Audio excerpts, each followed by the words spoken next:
Всем привет, дорогие друзья! Сегодня я хочу рассказать вам, что я делаю с закваской, которую я долго не подкармливала, и как долго ее можно не подкармливать. К сожалению, я уже все сделала, потому что снимать сегодня не собиралась. Как вы слышите, у меня голос простуженный, я простужена, поэтому не собиралась снимать, уже подкормила свою закваску, но все-таки решила вам хотя бы рассказать, если не показать. Это мои закваски. Вот это ржаная закваска и пшеничная. Я подкормила обе закваски 7 марта. И 7 же марта я улетела в отпуск. Сегодня 30 марта. Я сегодня только вернулась. И первое, что я сделала, это подкормила свои закваски. Вот считайте, сколько дней они у меня лежали в холодильнике. Их никто не трогал. Я попросила мужа вчера вытащить их из холодильника, чтобы сегодня закваски были комнатной температуры. Не прям сильно холодные, а комнатной температуры. Что я сделала? Я отделила половину каждой закваски и смешала их вот здесь в миске. И вот посмотрите, как они выглядят. Сделала я это примерно 2 часа назад. Я их перемешала, добавила чуть-чуть воды и добавила чуть-чуть белой муки. Вот это я не взвешивала, потому что я собираюсь сделать блинчики вот на этой закваске. Вот смотрите, как она выглядит. Видите?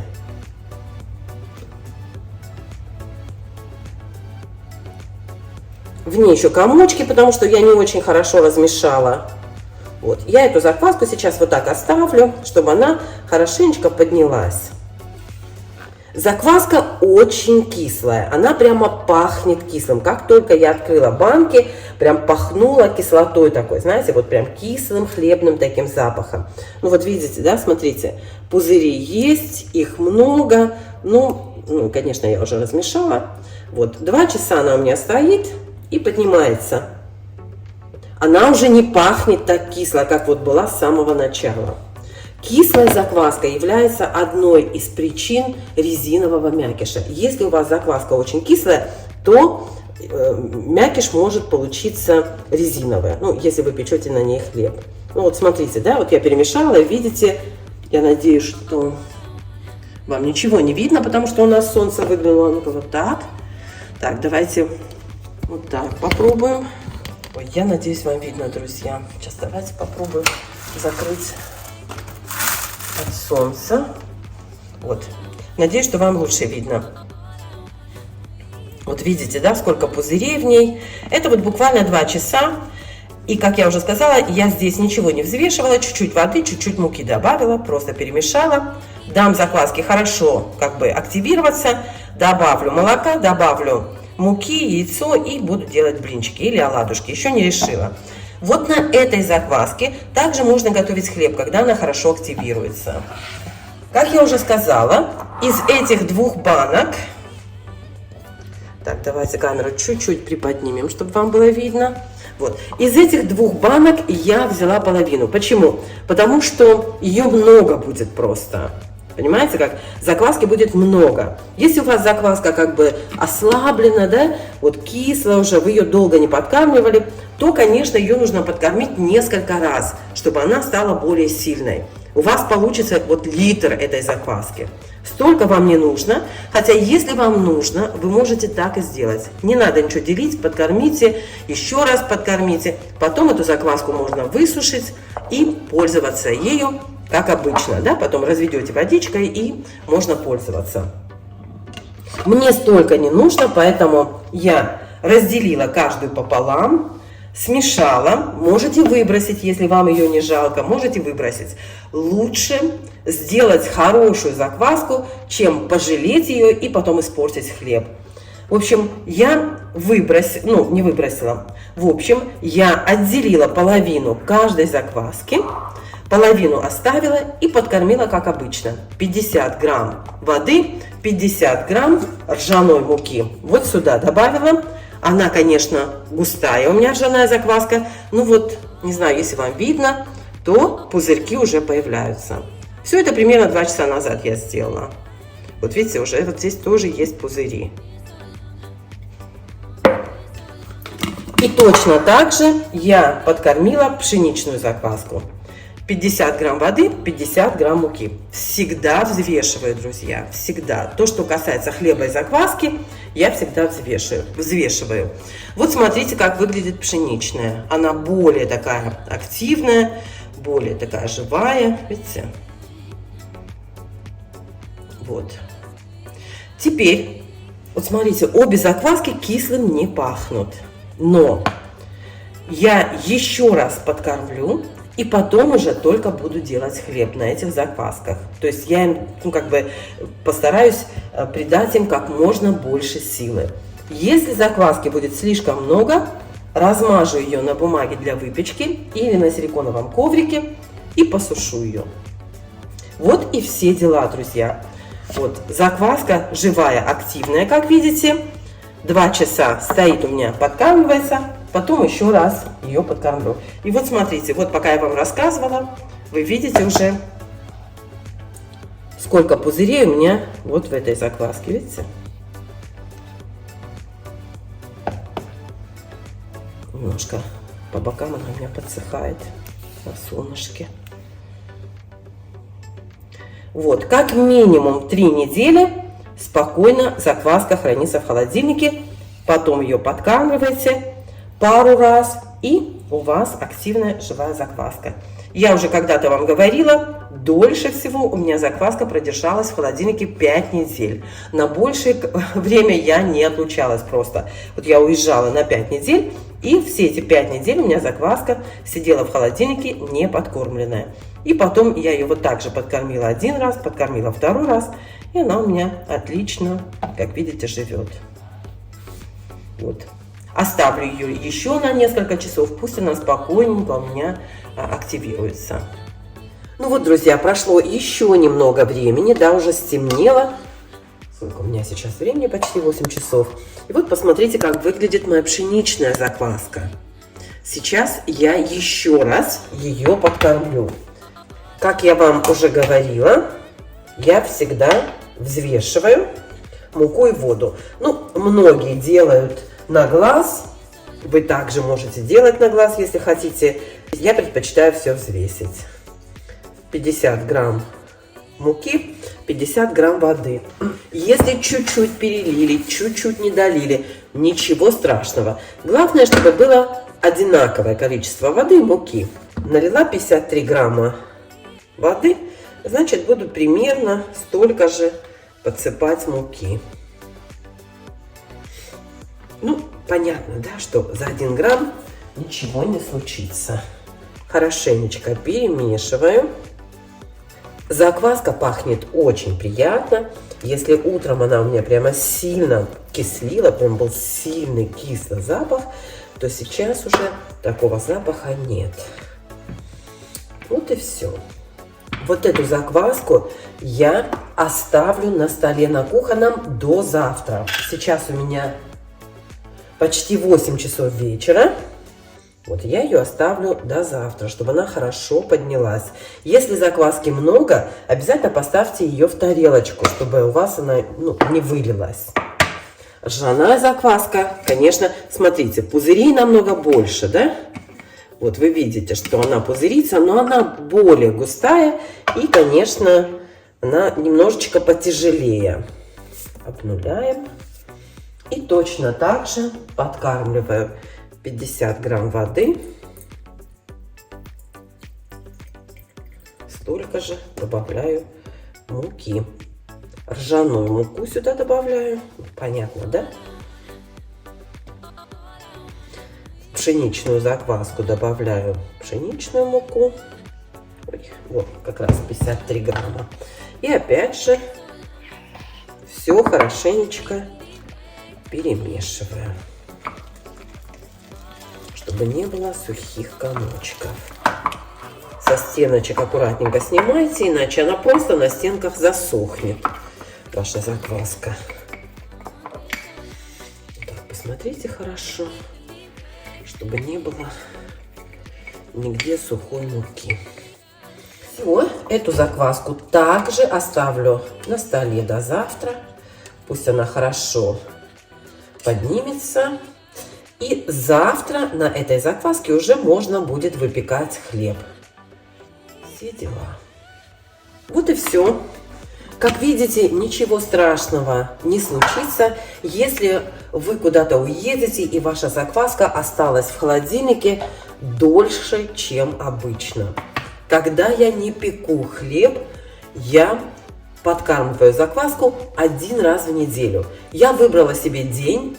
Обычно это воскресенье, потому что в воскресенье я практически всегда выходная. Если даже я работаю в субботу ночью, то в воскресенье я дома.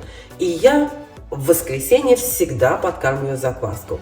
Если я пеку хлеб, то я подкармливаю закваску немного чаще. То есть я беру часть закваски, остальную подкармливаю, ставлю в холодильник. Ну все, вот так я ухаживаю за своей закваской. И как видите, у меня часто получается, когда я в отпуске или в отъезде, получается так, что закваска остается не подкормленной дольше, чем обычно. Посмотрите, кстати, вот на эту закваску. Посмотрите, как она выглядит. Как видите, она уже, знаете, поднимается, становится более такой, знаете, эластичной. То есть меняется консистенция вот этой закваски. Это смесь.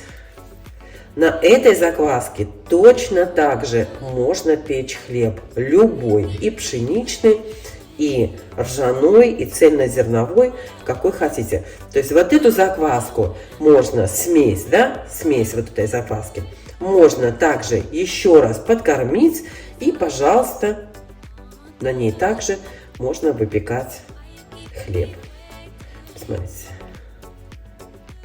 Ой, одно удовольствие. Но я не знаю, что у меня тут так много получилось. Я сейчас, знаете, что сделаю? Подкормлю ее и оставлю тоже до завтра. А завтра разделю пополам и, наверное, испеку хлеб и сделаю блинчики. Или оладушки. Ну, в общем, все пойдет в ход. Всем пока!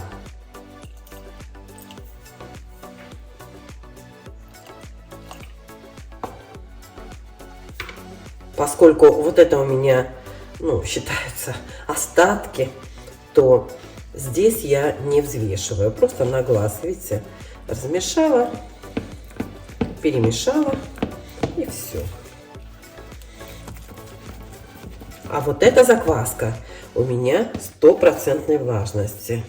То есть здесь я взвешиваю все и точно знаю, какая влажность у меня у этой закваски. Вот здесь, ну, как бы это не важно, поэтому я все сделала на глаз. Так, оставлю до завтра тоже. Все лопаточки в ход пошли. Кстати, всегда мешаю пшеничную и ржаную закваску разными лопатками. Вот стараюсь, чтобы в пшеничную закваску не попала ржаная мука. Ну, это не принципиально, девочки. Это вот мое чисто такое к ней отношение. У меня пшеничная закваска полностью пшеничная, а ржаная полностью ржаная. Это не важно. Вы можете ржаную закваску подкармливать пшеничной мукой постоянно и постепенно перевести ее в пшеничную. Точно так же пшеничную закваску можно подкармливать ржаной мукой и перевести ее в ржаную. Как вам удобно? Мне вот удобнее так, чтобы у меня было две совершенно разные закваски. Вот и все дела. Всем пока. Всем успехов. Последнее, что хочу вам показать, через 10 часов. Вчера я закончила в 8, сейчас у меня 6 утра. Всем доброе утро. Вот она, моя ржаная закваска. Смотрите, как она выглядит. Шикарно она пахнет. Вообще нет никакого кислого запаха. И вот она, моя закваска пшеничная. Посмотрите, как она выглядит. Так, вот вам видно? Да. Здесь у меня стекло темное, к сожалению, не могу вам показать, но бока точно такие же. Вот так вот пузырится она вся. И тоже пахнет просто шикарно. Смешанная моя закваска, которую я при вас вчера подкормила. Посмотрите, как выглядит она. Вот, видите. Давайте вот так вам покажу. Вот, посмотрите, как выглядит. Это то, что остатки моей смешанной. Вот она, моя пшеничная закваска. Я ее начинала как левито мадре на винограде. И вот ржаная закваска, к сожалению, сверху вот так не видно, потому что ржаная закваска у меня более густая, да? А вот так вот по бокам вы видите, как она выглядит, как она поднялась. Вчера ее было, по-моему, даже, ну, как половина, может быть. Вот. Так что, друзья, имейте в виду, если у вас нет возможности подкармливать закваску регулярно, то 3 недели, 5 недель, через 5 недель, я вам уже говорила это неоднократно, 5 недель это был самый долгий срок, когда я не подкармливала закваску, точно так же. Вынули из холодильника, чтобы она нагрелась, подкормили, дали подняться, еще раз подкормили. И как только вы видите, что у вас вот такая вот активная, сильная закваска, пожалуйста, выпекайте хлеб. Как вы знаете, я вам уже тоже это говорила во многих видео про закваску, что закваска иногда пузырится очень хорошо, но она должна обязательно увеличиться в объеме. То есть сильная закваска не просто пузырится, она еще и увеличивается в объеме. То есть если вы подкормили закваску, ее остается мало, то есть она столько же по объему остается и пузырится, значит ее нужно еще раз подкормить, возможно еще раз подкормить. И когда она начнет хорошо вот так подниматься в 2 раза, вот тогда, значит, у вас закваска не только активная, но еще и достаточно сильная для выпечки хлеба. Имейте это, пожалуйста, в виду. Если у вас закваска пузырится, но плохо увеличивается в объеме, значит, возьмите закваску, возьмите муку, не закваску, а муку более сильную. Возьмите муку с более высоким содержанием протеина, в которой больше глютена, больше клейковины, и тогда ваша закваска начнет подниматься тоже. Вот такие дела, друзья. Готовьте закваску. Выпекайте свой собственный хлеб. Он не идет ни в какое сравнение с магазинным. Всем пока. Забыла вам сказать самое главное, что делать дальше. Что теперь с этой закваской делать? Смотрите, друзья, вот это у меня остатки, да? Вот с этими остатками можно сделать несколько вещей. Во-первых, вы можете ее, значит, вот эту закваску можете использовать для выпечки блинов, блинчиков, оладий или хлеба даже. В принципе, это не имеет значения. Ржаная закваска у вас, пшеничная у вас закваска или смешанная. Посмотрите, как она дышит. Вот. Это имеет значение только в том случае, если вы не употребляете глютен. То имейте в виду, что здесь, конечно, глютен. Есть пшеничная закваска. В ржаной закваске глютена практически нет. Вот. Значит, смотрите. Или, если вы не хотите, значит, печь блинчики, оладьи, не хотите использовать эту закваску для хлеба, просто размажьте ее по бумаге для выпечки или по коврику силиконовому, тонким слоем размажьте, высушите и храните в плотно закрывающейся банке. И можете эту закваску использовать как обычную любую другую закваску.